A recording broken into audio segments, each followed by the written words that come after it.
अध्यक्ष महोदय, ये जो नए नए लोग इधर से उधर खिसक गए हैं, या ना बोले तो अच्छा ही है।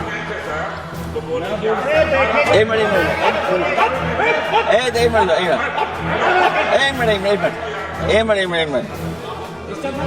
अध्यक्ष महोदय, पर अध्यक्ष महोदय, मेरा ये आग्रह है ये अध्यक्ष महोदय ये कुछ जानते नहीं है। अध्यक्ष महोदय, माननीय सदस्य कुछ जानते नहीं है। ये ना पढ़े लिखे हैं ना कुछ जानकारी रखते हैं। ये मैं ये कह रहा हूँ, मैं ये बात इसलिए कह रहा हूँ, ये अनपढ़ इसलिए हैं।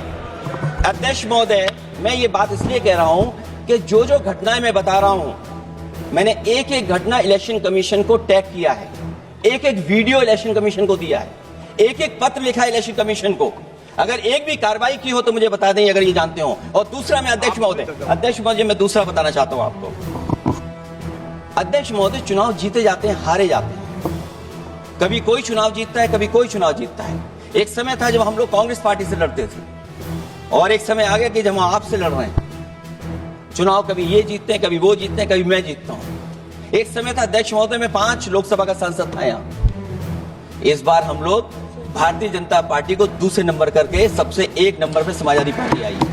और अध्यक्ष महोदय, ये जहां से आपने कम्युनल पॉलिटिक्स शुरू की थी, जहां से आपने कम्युनल माहौल बनाया था देश में, उस अयोध्या से अगर कोई जीता है तो हमारे समाजवादी पार्टी के अवधेश जी जीत करके आए। ये चुनाव जीते जाते हैं, हारे जाते हैं, लेकिन जिस संस्था की जिम्मेदारी है निष्पक्ष रहना, वो आखिरकार संस्था निष्पक्ष क्यों नहीं है, सवाल ये है। और सवाल मैं यहां से उठाता हूं बाई इलेक्शन का, क्योंकि जो व्यवस्था पहले थी उस व्यवस्था को अगर बदलने का काम किसी ने किया तो भारतीय जनता पार्टी ने किया है। इस व्यवस्था को बदलने का जो सुझाव कांग्रेस पार्टी की तरफ से है, उस सुझाव से हम सहमत हैं। दूसरा सुझाव जो कांग्रेस पार्टी ने दिया है, थोड़े दिनों बाद सुधार आया है कांग्रेस में, इसके लिए हम उनको धन्यवाद और बधाई देते हैं। उन्होंने कहा, और अध्यक्ष महोदय मेरा भी सुझाव है, कि इलेक्शन बैलेट पेपर से होना चाहिए। और इसलिए होना चाहिए कि बहुत प्रश्न लग रहे हैं, बहुत उंगली उठ रही है। इलेक्ट्रॉनिक चीजों पे बहुत सवाल खड़े हो रहे हैं, और केवल भारत के अंदर लोकतंत्र में नहीं, दुनिया के लोकतंत्र में। और ये जो लोग कुछ कुछ कह रहे हैं इलेक्ट्रॉनिक की बात और टेक्नोलॉजी की बात कर रहे हैं, मैं उनसे कहना चाहता हूं कि भारत और जर्मनी की तुलना कर लें, भारत और अमेरिका की तुलना कर लें, भारत की और जापान की तुलना कर लें, हम कहां खड़े हैं। अगर वो संपन्न देश जो टेक्नोलॉजी में हमसे कई गुना आगे हैं, अगर वो स्वीकार नहीं कर रहे ईवीएम, तो आखिरकार हम ईवीएम को क्यों स्वीकार कर रहे हैं। अगर उन देशों में लोकतंत्र है और बैलेट से वोट पड़ रहा है, तो यहां पर भी बैलेट से वोट पड़ना चाहिए। और जो मेरी जानकारी जहां तक पहुंचती और जानकारी है मुझे, वो जानकारी ये कहती है कि जर्मनी में अगर आप ईवीएम से वोट डालेंगे तो वो अनकॉन्स्टिट्यूशनल माना जाएगा। सोचो, जर्मनी जैसा देश बैलेट पेपर से वोट डलवा रहा है, तो आखिरकार भारत जैसा देश हम बैलेट पे क्यों नहीं जा रहे हैं। इधर एक नई चीज है, नया जमाना है, तो नई चीज है सोशल मीडिया। पहली बार देखने को मिल रहा है कि जहां पर इमेज बनाने के लिए पैसा नहीं खर्च किया जा रहा अध्यक्ष महोदय, दूसरे की इमेज कैसे खराब की जाए उसके लिए पैसा खर्च किया जाता है। जो नकारात्मक जितना कैंपेन है, मैं अध्यक्ष महोदय दावे के साथ कह सकता हूं, हमारे पास कोई एजेंसी नहीं है, कोई सोशल मीडिया टीम नहीं है जो हम नेगेटिव कैंपेन रन कराते हो।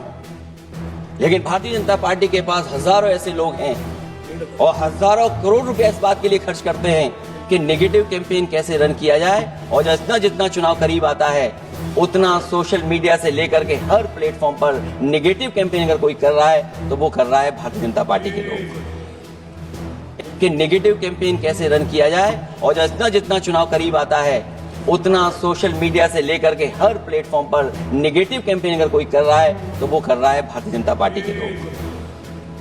इलेक्टोरल बॉन्ड की तो बात हम इसलिए नहीं करना चाहते हैं क्योंकि हमें तो मिला ही नहीं कुछ। अध्यक्ष महोदय, क्या बात करूं मैं इलेक्टोरल बॉन्ड।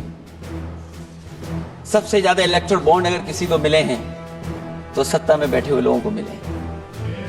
दूसरा कांग्रेस को मिला। कांग्रेस ही हमारे मित्र ऐसे कि हमें नहीं बताते कहां से मिलता है।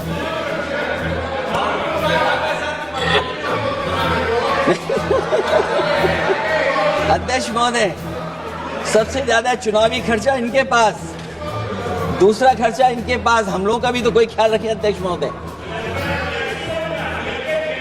वो आप बता देना।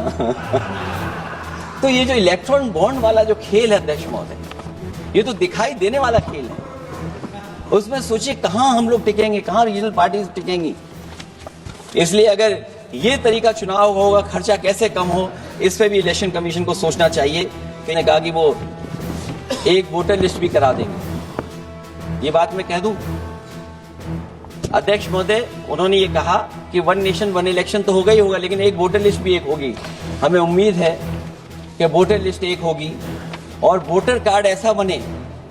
अभी तक तो हम आधार कार्ड के लिए मांग करते थे। देश के प्रधानमंत्री जी कहते हैं कि हम तो कई समस्याओं का समाधान कर चुके हैं। सेल्फ एफिडेविट, सेल्फ अटेस्टेड अगर आप दे देंगे डेट ऑफ बर्थ तो हम स्वीकार कर लेंगे। लेकिन अब सुनने में आ रहा है यूपी में आधार ही को स्वीकार मान ही नहीं रहे हैं उसको। आधार जैसा कार्ड जो जिसमें सब कुछ डॉक्यूमेंटेड है, आपके फिंगर्स हैं, आपकी आई है, आपका पूरा डिटेल है, उसके बाद भी आप आधार को नहीं मान रहे हैं। इसका मतलब ये एसआईआर नहीं है, ये अंदर ही अंदर एनआरसी वाला काम कर रहे हैं। क्योंकि हमने उत्तर प्रदेश में सुना है कि वहां के मुख्यमंत्री जी कह रहे हैं कि हम डिटेंशन सेंटर बना रहे हैं। भाई एसआईआर में जिसका नाम नहीं उसके लिए डिटेंशन सेंटर की जरूरत है। इसका मतलब अध्यक्ष महोदय, जो काम ये खुलकर नहीं कर सकते थे एनआरसी, वो काम ये एसआईआर के बहाने कर रहे हैं। तभी ये कभी कभी कहते हैं घुसपैठियां हैं और डिटेंशन सेंटर बन रहे हैं।